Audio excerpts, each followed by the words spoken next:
This Seniors Empowerment Workshop session is being organized by the Network for Bridging the Social Gap for Young Women. NBSGYW received this funding from the Federal Government of Canada through the New Horizon for Seniors program for 2023 to 2024 to support Black seniors, women with mental health conditions, to combat the lingering psychological effects of the COVID-19 pandemic. NBSGYW's mandate is to provide economic and social development support through capacity building initiatives to empower young girls, women, and vulnerable individuals through basic career training and computer skills, microloan projects, social development initiatives, and community mobilization through community centers. As a not-for-profit community-based organization, we are committed to improving the mental well-being of our community, nurturing skills in self-reliance and community wellness. This impact is incorporated into all aspects of our programming to promote cooperation, dedication, and the embrace of our culture with pride and respect. NBSGYW achieves its mandate and uploads its vision by providing direct services to as many as 132 young girls and women annually. These services include 1. Providing settlement and integration support and employment assistance for vulnerable women, girls, and newcomers. 2. Providing counseling, social and advocacy support systems for women impacted by gender-based violence and connect them with appropriate social and justice systems. 3. Increasing accessibility to social programming for vulnerable seniors to improve their community engagement and combat social isolation and loneliness. 4. To facilitate women's consultation in the community to identify non-legal conflict mediation approaches that assist women and young girls and families affected by conflict or legal entanglements. 5. Delivery of nutritional food to vulnerable Black and visible minority families to combat food insecurity. 6.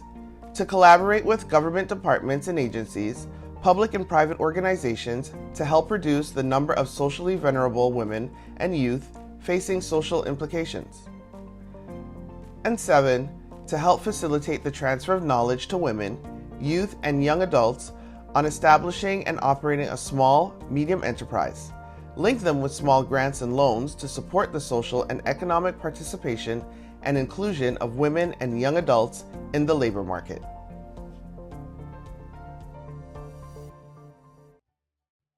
Thank you for joining us for the Seniors Better Living Workshop.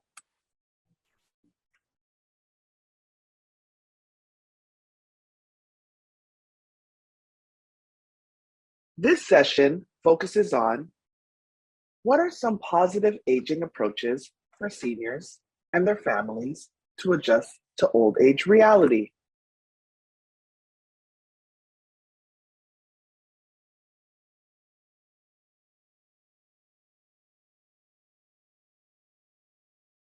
Firstly, what is positive aging? Positive aging is an approach that recognizes how our mindset and attitudes affect our physical and emotional well-being as we age.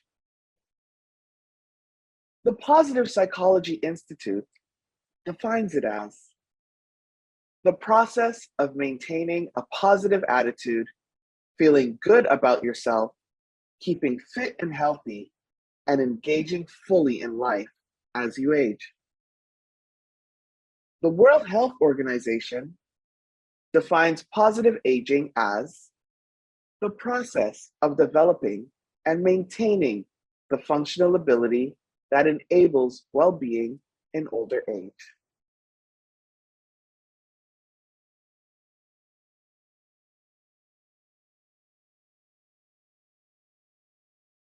According to the Positive Psychology Institute, aging is often associated with many rewarding experiences, but is also a time when significant changes might occur, such as a diminution of physical vitality and function, contracting social networks, limited employment opportunities, and loss. Keeping a positive attitude towards aging is vital, as studies indicate that a positive attitude improves physical and mental health. It also enables people to maintain a sense of control and quality of life as they face another part of the life cycle.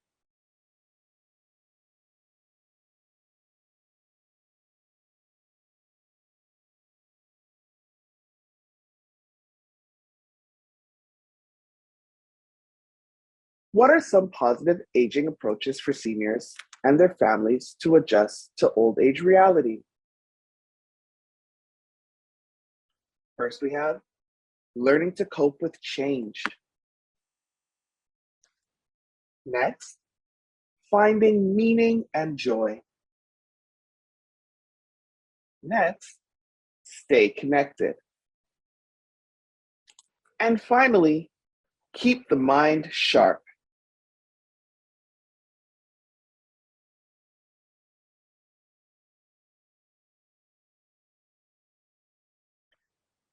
Now we're going to talk about learning to cope with change. As seniors age, there will be periods of both joy and stress.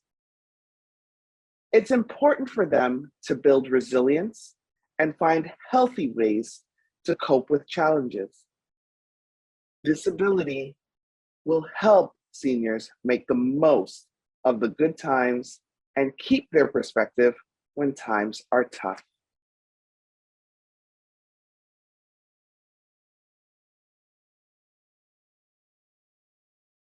They can do things as focus on the things to be grateful for.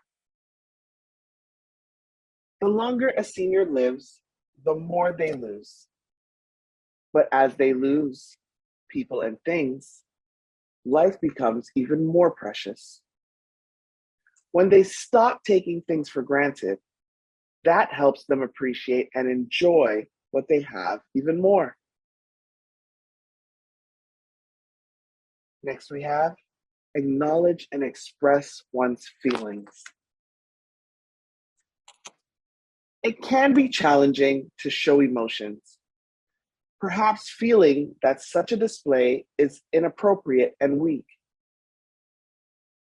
Burying feelings can lead to anger, resentment, and depression. Find healthy ways to process feelings, perhaps by talking with a close friend or writing in a journal. Next, we have take daily action to deal with life's challenges. When a challenge seems too big to handle, sweeping it under the carpet often appears the easiest option. But ignoring the problem doesn't make it go away. It allows both the problem and anxiety to build. Instead, taking things one small step at a time can go a long way to boosting a senior's confidence and reminding them that they are not powerless.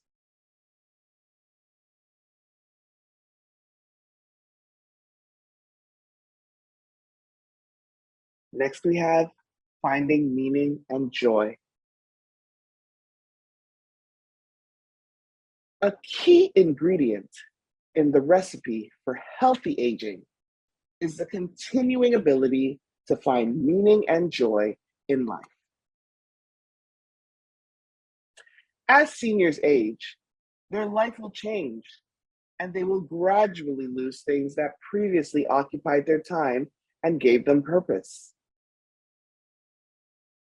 Everyone has different ways of experiencing meaning and joy, and the activities they enjoy may change over time.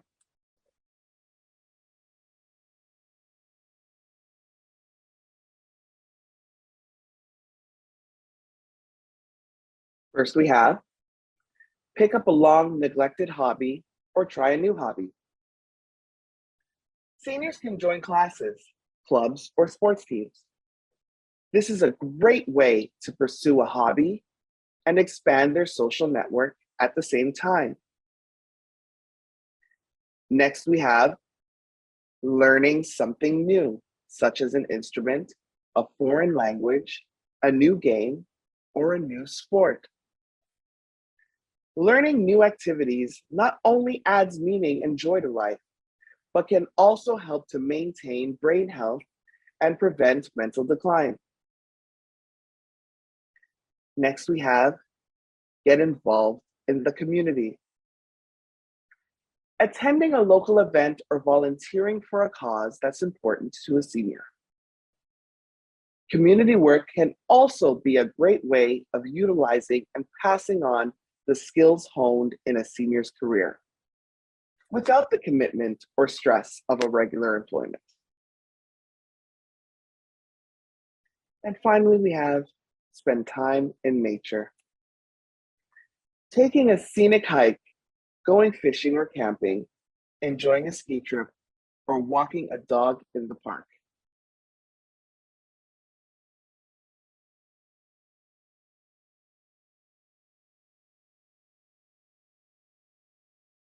Next, we have stay connected. One of the greatest challenges of aging is maintaining a support network. Staying connected isn't always as easy as one grows older. Even for those who have always had active social life, it's important to find ways to reach out and connect to others, regardless of whether a senior lives with a spouse or partner. Along with regular exercise, staying social can have the most impact on health with age. Having an array of people to turn to for company and support is a buffer against loneliness, depression, disability, hardship, and loss.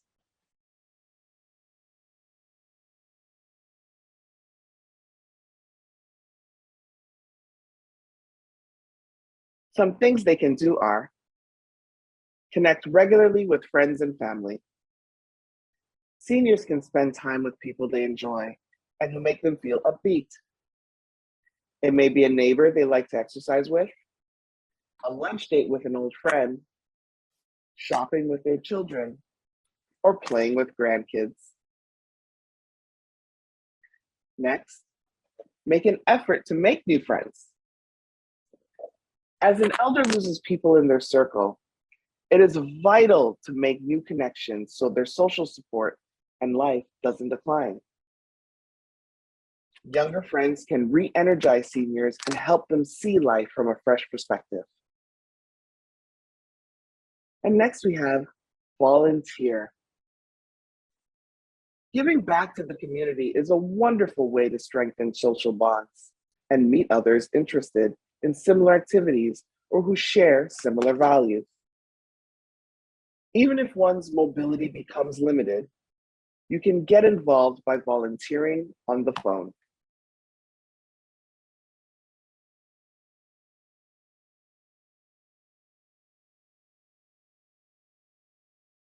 Next, we have keeping the mind sharp. There are many good reasons for keeping the brain as active as the body. Exercising, keeping the brain active, and maintaining creativity can actually help to prevent cognitive decline and memory problems. The more active and social a senior is, the more they use and sharpen their brain.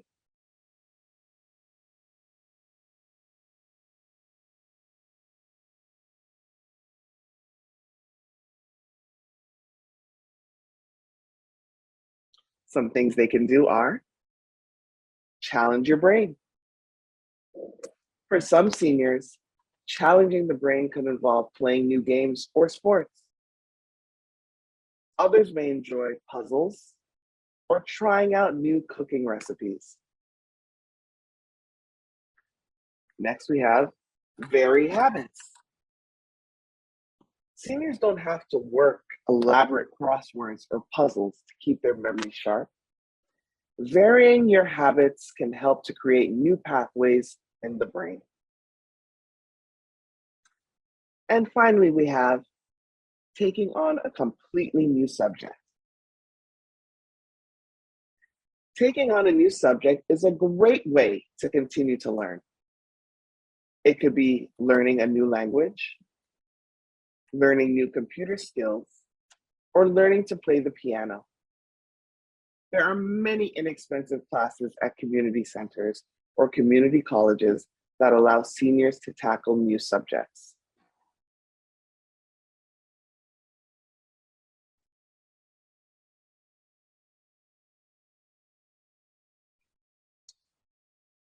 Now we're moving on to positive aging theories.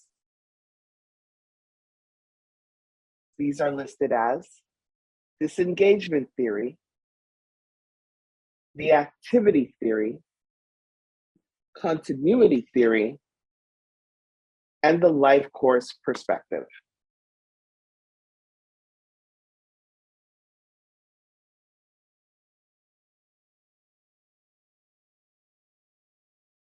We're going to start with disengagement theory. Elaine Cumming and William E. Henry from 1961 developed the disengagement theory. Their theory is that as we age, we remove ourselves from social roles and interactions. We do this because we realize death is imminent. Rather than have our reputation damaged due to the loss of skills, we retreat. Cumming and Henry's 1961 theory includes 9 beliefs, and we will list them below. They are, number 1, everyone expects death. Older adults accept that they're losing abilities as they age, so they begin to leave their networks. Number 2, fewer contacts create behavioral freedoms. This creates an I can do whatever I want approach to their behavior.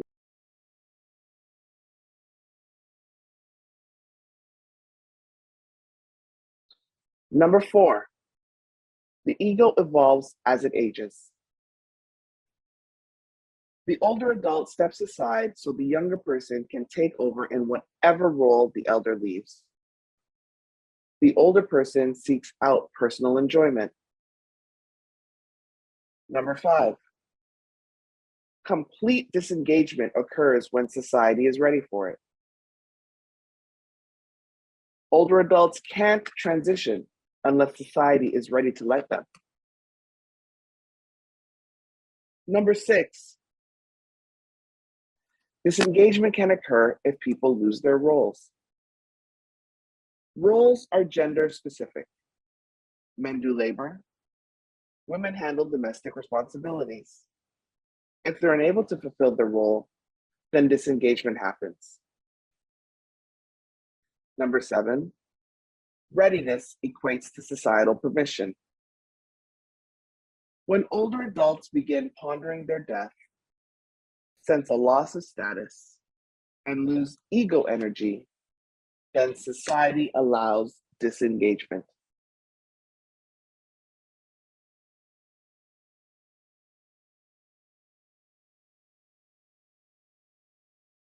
Number 8, relational rewards become more diverse.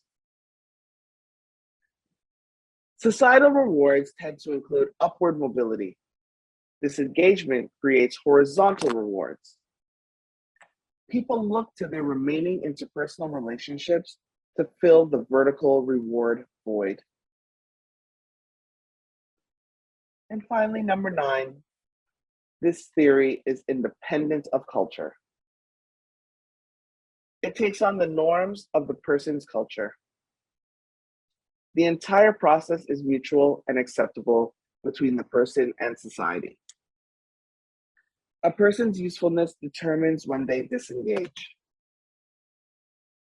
A delay in disengagement happens if society still deems the person useful. Cumming and Henry developed and published their theory in 1961. It's outdated, but this theory also assumes that a family consists of a male and female adult. It doesn't consider same gender or single parent families.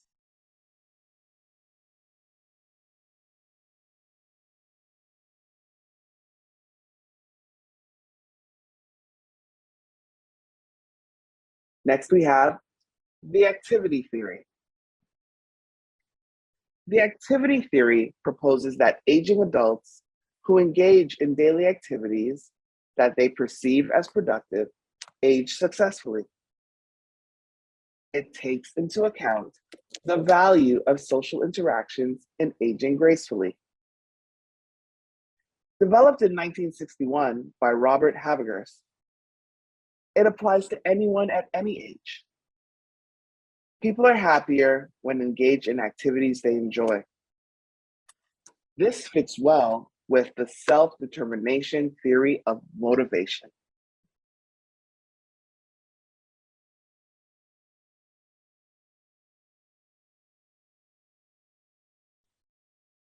Next, we have continuity theory.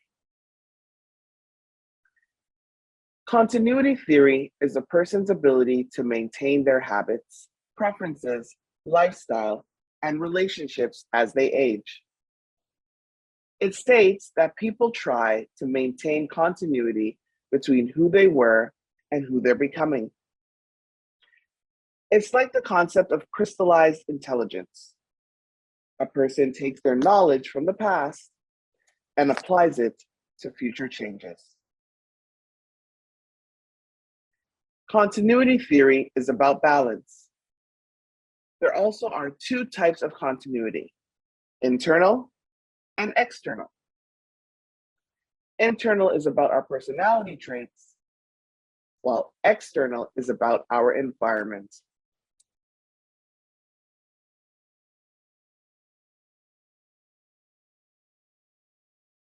Next, we have the life course perspective.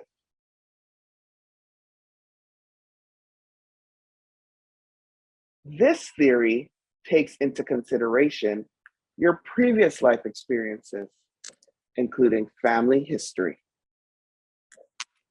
It's a proactive, connected approach.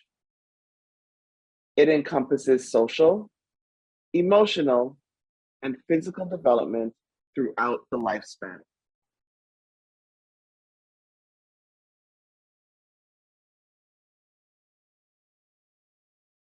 Developed by Glenn H. Elder Jr., this theory has 5 guiding principles. The following list is from Elder. Number 1, lifespan development. Human development and aging are lifelong processes. Number 2, agency. Individuals construct their own lives through their choices and actions they take within the opportunities and constraints of history and social circumstances. Number 3, time and place.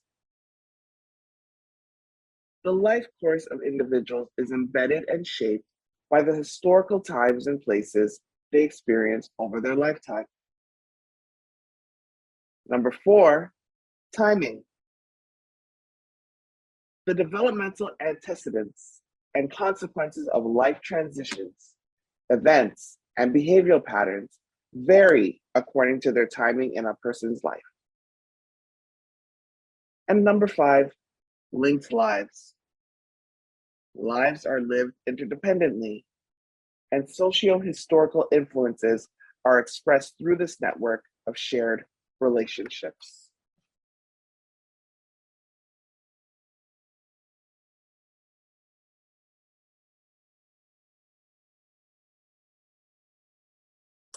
Here are some tips and strategies to promote positive aging. According to researchers Gianni Pez, Anne Herm, and Michael Poulet, there are 5 places in the world where people live longer than anywhere else. Known as the Blue Zones, they include Ikaria, Greece, Loma Linda, California, Sardinia, Italy, Okinawa, Japan, and Nicoya, Costa Rica. In collaboration with demographers and researchers, there are 9 identified specific lifestyle habits of the Blue Zones. They are: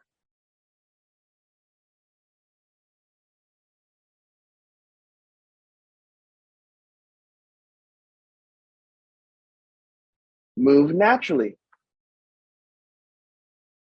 People in the Blue Zones live in areas that push them to move without thinking much about it.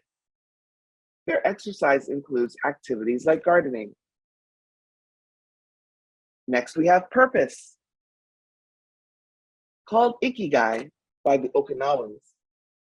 This is your reason for getting up in the morning. Find it, and you'll live about 7 years longer. Next, we have downshift. Learn how to manage stress. People in Blue Zones pray, remember their ancestors, take naps, or engage in happy hour. Next, we have 80% rule. Stop eating before you're full.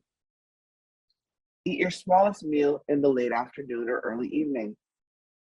And don't eat anything else. This is how Blue Zone people live longer. They control their weight.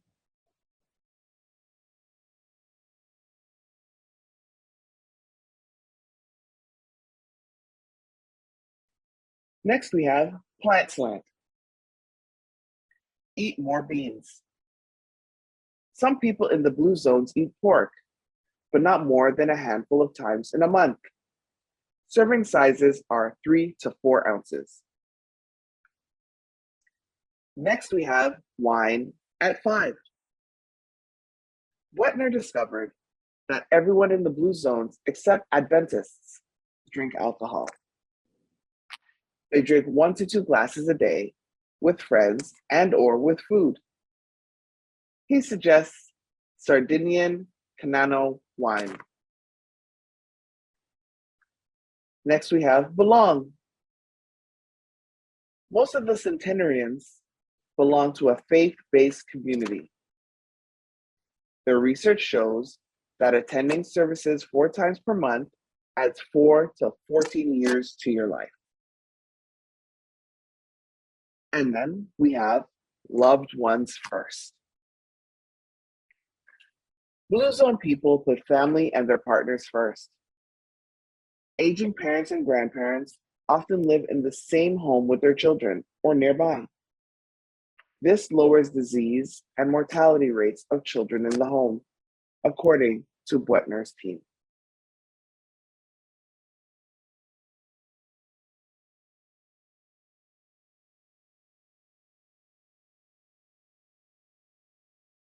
Thank you so much for joining us for this Seniors Better Living workshop. We look forward to seeing you again.